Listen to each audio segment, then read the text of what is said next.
დაბადებიდან ყველა ბავშვმა იცის, რომ მონსტრები საშიშები არიან და ისინი მათი საძინებელი ოთახის კარადებში ცხოვრობენ.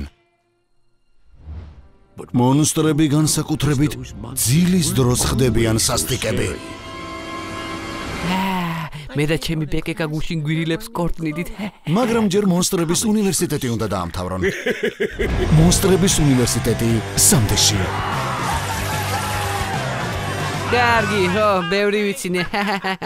რა მაგრა ხუმრობს სალივან? DJ-ის თანაშემწე ხარ. რა შუაშია DJ, ან დისკოტეკას სათხედავ. ცოტა იაზრონე რა. რა არის? რა ხდება? საიდან ვანათებე? 27 ივნისიდან საქართველოს კინოთეატრებში. ამას Facebook-ზე ავტვირთავ. კომედი შოუს და ვანო შოუს გახმოვანებით.